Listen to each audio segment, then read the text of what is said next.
네, 오늘 말씀은 사도행전 22장 17절로 29절까지 말씀입니다. 사도행전 22장 17절로 29절까지 말씀입니다. 저와 한 절씩 교독하시도록 하겠습니다. 후에 내가 예루살렘으로 돌아와서 성전에서 기도할 때 황홀한 중에 몸에 주께서 내게 말씀하시되 속히 예루살렘에서 나가라. 그들은 내게 대하여 증언하는 말을 듣지 아니하리라 하시거늘.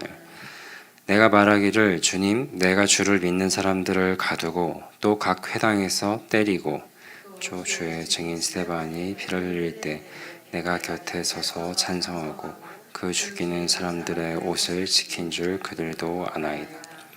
나더러 또 이르시되 떠나가라. 내가 너를 멀리 이방인에게로 보내리라 하셨느니라. 이 말하는 것까지 그들이 듣다가 소리질러 이르되 이러한 자는 세상에서 없애버리자 살려둘 자가 아니라 하여 떠들며 옷을 벗어던지고 티끌을 공중에 날리니 천부장이 바울을 영내로 데려가라 명하고 그들이 무슨 일로 그에 대하여 떠드는지 알고자 하여 책찍질하며 신문하라 한데 가죽줄로 바울을 매니 바울이 곁에 서 있는 백부장더러 이르되 너희가 로마 시민된 자를 죄도 정하지 아니하고 책찍질할 수 있느냐 하니 백부장이 듣고 가서 천부장에게 전하여 이르되 어찌하려 하느냐 이는 로마 시민이라 하니 천부장이 와서 바울에게 말하되 내가 로마 시민이냐 내게 말하라 이르되 그러하다. 천부장이 대답하되 나는 돈을 많이 들여 이 시민권을 얻었노라. 바울이 이르되 나는 나면서부터라 하니 함께 읽겠습니다. 신문하려던 사람들이 곧 그에게서 물러가고 천부장도 그가 로마 시민인 줄을 알고 그 굴박한 것 때문에 두려워하니라. 아멘. 오늘 말씀은 17절부터 23절까지의 말씀을 보다 집중해서 보는 시간을 갖도록 하겠습니다. 지금 바울이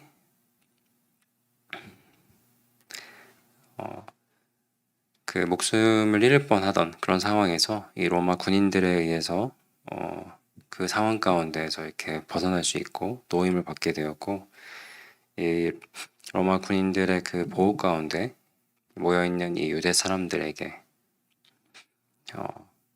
자신의 그 과거의 삶을 회고하면서 간증을 이어가던 것을 기억하실 것인데 그것이 지금 이어지고 있습니다. 바울이 이렇게까지 이런 상황에 놓이게 된 것은 이 유대인들이 바울에게 어제도 보았지만은 그 사도행전 21장 28절에서 이 사람은 각처에서 우리 백성과 율법과 이곳을 비방한 사람이다. 이제 이런 비방을 받으면서 우리가 이제 선동이 되었고 정말 마치 그 폭도들과 같이 그렇게 모인 사람들이 바울을 잡아서 치고 정말 이제 죽이려던 이제 그런 순간들을 맞이했었던 것을 기억하실 것입니다. 이제 그런 이유로 지금 죽을 뻔하게 되었고 이 앞에 서서 말할 기회를 얻게 되고 하였는데 지금 이 배경을 다시 한번 말씀드린 이유가 우리가 지금 처음에 읽은 17절 말씀에서 후에 내가 예루살렘으로 돌아와서 성전에서 기도할 때 이제 이렇게 바울이 자신의 그 예전에 일을 회고하고 있는데 이 부분을 좀 설명해 드리려고 지금 배경을 다시 한번 말씀을 드렸어요.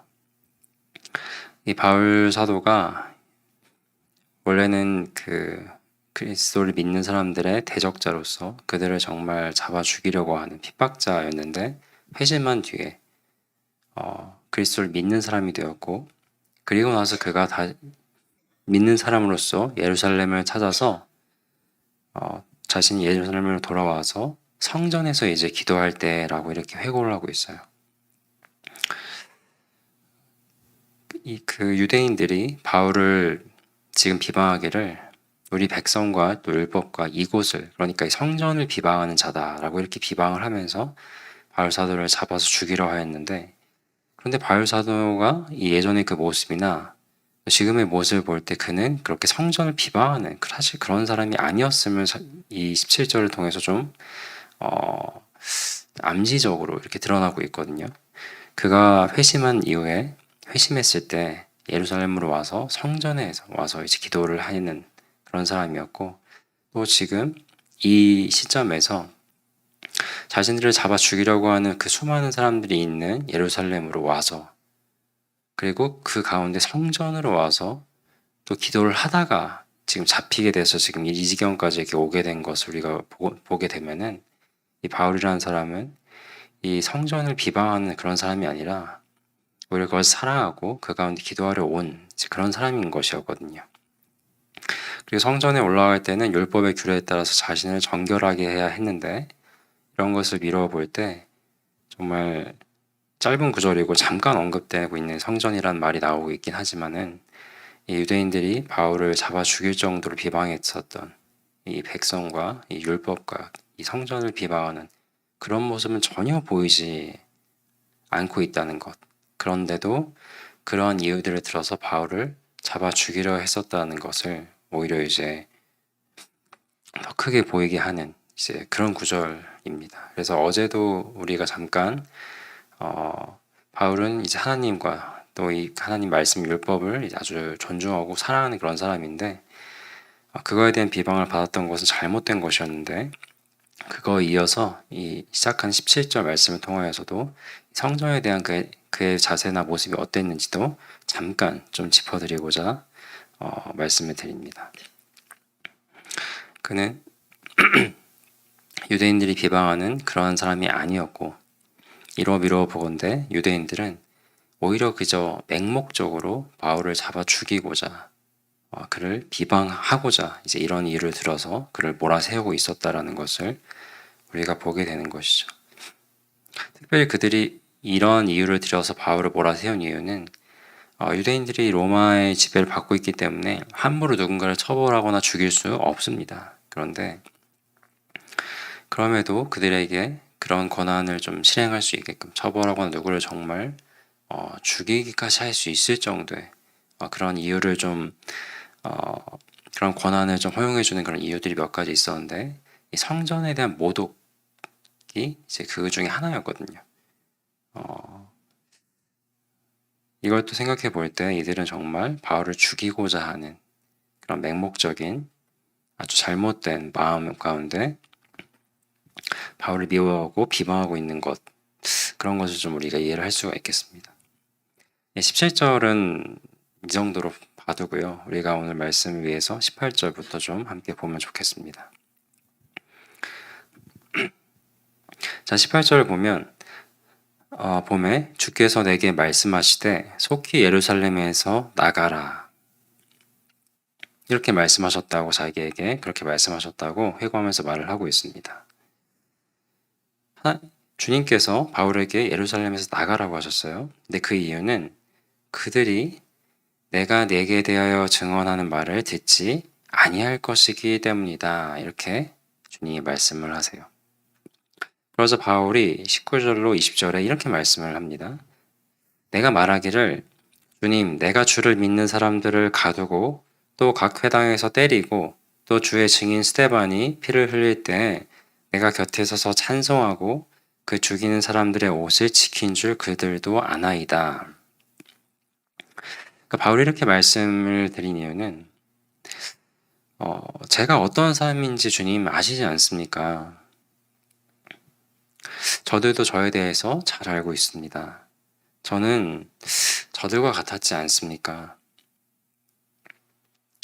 주님을 믿는 사람들을 핍박하고 죽이려 했었던 그런 사람이지 않습니까? 오히려 이러한 저이기 때문에 저들에게 말씀을 전하는데 적합하지 않을까요? 오히려 제가 저들을 또한 잘 이해할 수 있고, 저 사람이 대체 무슨 이유에서 자신들과 같은 그런 마음을 가졌던 사람인 걸로 자기들이 그동안 알고 있었는데 무슨 이유에서 저렇게 바뀌고 변화되었을까? 이런 거를 생각할 때 제가 그래도 저들에게 주님의 그 복음을 전하기에 적합한 사람이지 않을까요? 라고 바울이 이제 이렇게 주님께 말씀을 드리는 것이죠. 그런데 주님이 다시 또 말씀하시기를 21절에 나더러 또 이르시되 떠나가라 이렇게 말씀을 합니다. 이 바울이 생각할 때에는, 그리고 이 본문을 읽고 있는 우리 모두가 생각할 때에는 바울 사도라고 한다면 저들에게 정말 적합하지 않을까. 복음을 전하는 데 있어서, 주님을 증거하는 데 있어서 이렇게 이만한 사람이 또 있을까 싶을 정도로 적합할 것 같고 이 일에 정말 적임자일 것 같은데, 그런데 주님께서는 계속 떠나가라라고 말씀하시는 것이죠. 그럼 왜 그렇게 말씀하셨을까? 바로 이어지는 말씀을 통하여서 주님께서 말씀을 해주십니다. 내가 너를 멀리 이방인에게로 보내리라 하셨느니라. 이 주님의 뜻이 여기에 있었다라는 것을 우리가 발견하게 됩니다. 주님께서 이 바울 사도에게 품고 계셨던 그 뜻이 바로 여기에 있었구나라는 것을 우리가 보게 되는 것이에요. 바울 사도 또한 그것을 알게 되고 또 받게 되는 것, 우리가 지금 보게 됩니다. 생각해보면 이 예루살렘 이곳에는 예루살렘 성도들과 더불어서 베드로와 또 요한 사도도 있었고요. 혹 그들에게 그 일들을 하나님께서 주력적으로 더 맡기시려고 하셨는지, 물론 그러신 부분도 있지만 우리가 명확히는 완전히 다 알 수는 없겠지만, 하나님의 뜻 가운데 그러한 이들도 도울 수 있는 성도들도 분명히 있었습니다. 그 가운데 주님께서는 이 바울 사도에게 내가 너에게는 또한 특별히 또 품은 그 뜻이 있으니 그것은 바로 이방인에게 너를 보내서 나를 증거하게 하는 것이다. 이것을 보여주세요. 주님은 애초에 이방인도 그의 자녀 삼은 것을 말씀하신 바가 있었습니다. 요한복음 10장 16절에 보면 또 이 우리에 들지 아니한 다른 양들이 내게 있어 내가 인도하여야 할 터이니 그들도 내 음성을 듣고 한 무리가 되어 한 목자에게 있으리라. 이방인을 향한 주님의 뜻을 애초에 주님께서는 말씀해 오셨고 그 복되고 귀한 사명을 위하여서 주께서 또 계획하시고 뜻하신 바가 있었는데 그것이 바로 이 바울 사도를 보내는 것이었구나라고 우리가 또 볼 수 있게 되는 것이죠. 이 본문 말씀을 통해서 우리가 생각해 보게 되는 것은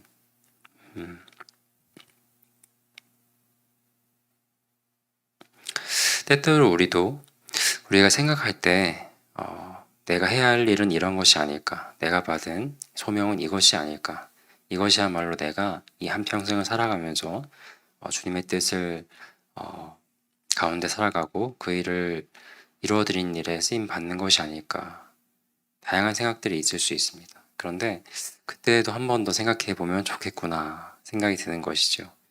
바울 사도도 정말 이 일에 내가 적합한 사람이 아니겠는가라고 생각을 하였지만 하나님의 그 뜻은, 하나님의 더 크신 그 뜻은 오히려 다른 곳에 있었고 그 일을 평생에 걸쳐서 감당할 때 정말 그것이야말로 하나님을 정말 그 뜻을 이루어드린 일에 동역하게 되고 하는 그런 일이었다는 것을 보게 될 때 우리도 우리의 삶 가운데 우리의 그 모든 생각들 가운데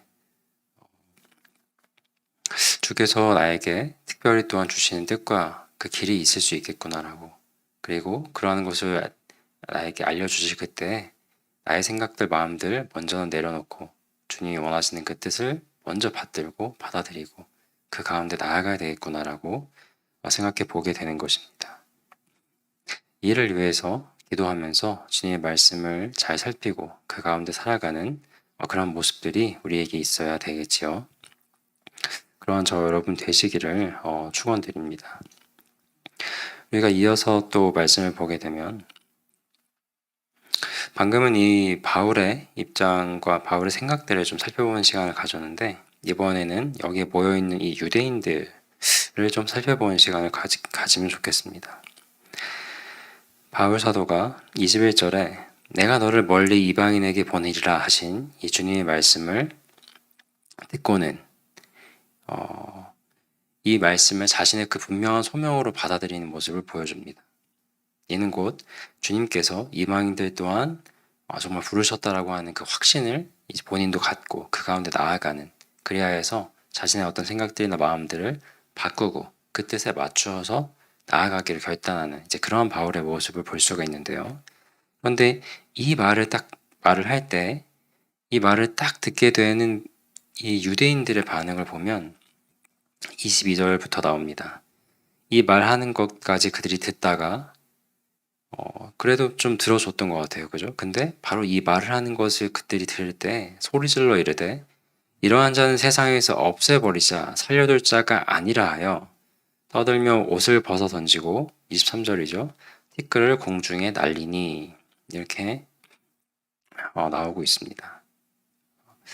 이 소리를 질렀고요. 이들이 아주 거세게 반응을 하는데 소리를 지르고 바울을 당장 없애버립시다 막 이렇게 말을 하면서 옷을 벗어 던지고 막 티끌을 공중에 날립니다. 이 티끌을 막 공중에 날려버린다는 것은 정말 내가 정말 들으면 안 될 정말 망언을 들었다. 정말 망언을 들었을 때 유대인들이 보이는 그런 반응이거든요. 도저히 들지 못할 만한 걸 들었다라는 것이죠. 그렇다면 이 유대인들이 모여있는 이 사람들이 왜 이렇게까지 격하게 반응하면서 이 견디지 못하는 모습을 보여주는지 그 이유가 무엇일까 궁금하죠. 여기서 내가 너를 이 주께서 이렇게 말씀하셨다고 하는 이 장면, 내가 너를 이방인에게로 보냈다. 이 말인즉슨 내가 이방인들도 나의 자녀로 불렀고 나의 자녀 삼기로 하신 것을 드러내 보여주시는 그런 장면인데 이 유대인들은 이 말씀이 주께서 이러한 말씀을 하셨다라는 것을 사실 도무지 받아들일 수가 없는 겁니다. 이방인들은 먼저는 유대인도 아니고요. 또 두 번째로는 하나님의 율법을 받은 이들도 전혀 아니었고요. 세 번째로는 이렇게 기도드리며 나아갈 수 있는 성전 전혀 그들에게 있지 않는 그야말로 하나님의 그 구원과는 아무 상관이 없는 그러한 사람들에게 율법조차 없고 유대인조차 아니고 성전조차 없는 그들에게 구원의 길이 열려져 있고 그들을 부르기 위해 가지고 있는 그런 하나님 주님 전혀 인정할 수가 없고 받아들일 수가 없는 것입니다.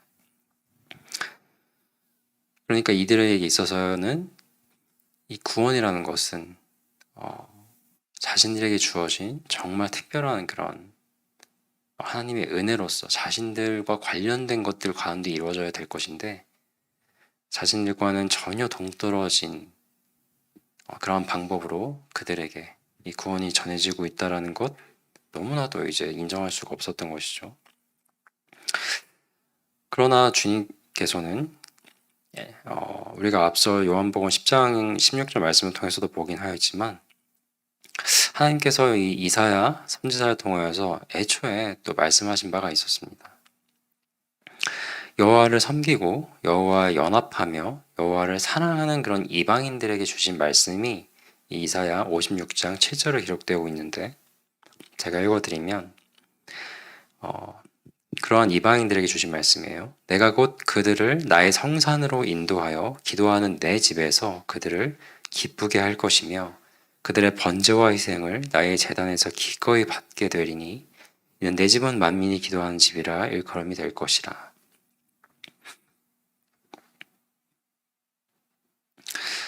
하나님이 주신 말씀들이 있다고 한다면 그 말씀을 바르게 받아들이고 그 말씀에 맞게끔 나를 바꾸고 내 생각과 어떤 그동안의 어떤 전통이나 문화나 역사들이 많이 쌓여 있었다 한들 하나님께서 분명히 말씀하시고 뜻하신 바를 드러내 주신 것이 있다고 한다면 그런 것들로부터 하나님 말씀에 맞게끔 자신을 돌이켜서 살아가는 것이 하나님을 믿는 구원받은 성도의 마땅한 바일 것입니다. 그러나 이곳에 있는 모든 유대인들 자신들의 삶과 자신의 그 생각들과 역사와 그 전통 자신들을 구성하고 있는 유대인 됨을 규정해주던 그 많은 것들을 오히려 하나님 말씀보다도 앞세우고 자신을 바꾸려 하지 않는 오히려 격하게 그것에 반발하는 모습을 보여주고 있어요. 자신의 생각과 자신의 뜻을 관철시키고 있는 모습을 우리에게 보여주고 있습니다. 이러한 모습을 볼 때 우리는 어떠한 교훈을 얻을 수 있을까 생각해 보신다면 그것은 어렵지 않습니다. 우리가 말씀을 듣게 될 때 그 말씀에 맞게끔 나를 바꾸고 맞춰가는 것이 성도의 마땅한 도리라는 것을 우리가 보게 되는 것이죠. 그래서 이 말씀을 받는다는 것, 복음을 받아들인다는 것은 그래서 참으로 낮아지지 않으면 그것이 아주 어렵습니다. 겸손해지지 않으면 나의 어떠함이나 나의 생각들을 앞세우는 교만을 물리치지 않고서는 참으로 하나님의 말씀을 받는 것 아주 어려운 일이라는 것을 우리가 보게 되는 것이죠. 그러므로 우리는 정말 말씀 앞에서 낮아져야 하고 주님 주시는 그 복음 앞에서 자신을 더욱더 겸손히 겸비하면서 순복할 수 있어야 하는 것입니다. 이러한 저와 여러분 되시기를 주님의 이름으로 축원드립니다. 이 시간 우리 함께 합심하여서 기도로 나아가기를 원합니다. 오늘 우리가 이 본문 말씀 17절로 23절까지의 말씀을 보면서 이 바울과 이 유대인들의 반응을 살펴보게 되었습니다. 이 바울 사도는 자신의 생각과 뜻 가운데 생각지 못했던 부분들 있었지만 자신의 생각이 할 때 자신이 이들에게 적합한 인물이 아닌가 생각하였지만 주님의 뜻 가운데 그 말씀 가운데 자신의 생각을 바꾸고 그 말씀을 받음으로 나아가는 모습을 보여주었습니다. 그러나 이 유대 사람들은 그 말씀 앞에서 끝까지 자신들의 생각만을 앞세우며 그 말씀으로 자신을 바꾸지 않고 반역하고 반발하는 모습들을 보여주었습니다. 오늘 이 말씀을 볼 때 우리가 참으로 구원받은 성도로서 백성으로서 지혜 가운데 나아갈 길이 무엇인지를 보게 됩니다. 저희들이 유대 사람들과 같이 그렇게 살아가는 것이 아니라 이 바울 사도와 같이 주의 말씀을 온전히 받고 그 뜻 가운데 자신을 맞추며 그 길 가운데 살아갈 수 있는 우리가 될 수 있기를 간절히 원한다고 이 시간 함께 한 목소리로 합심하여 통성으로 기도하시겠습니다.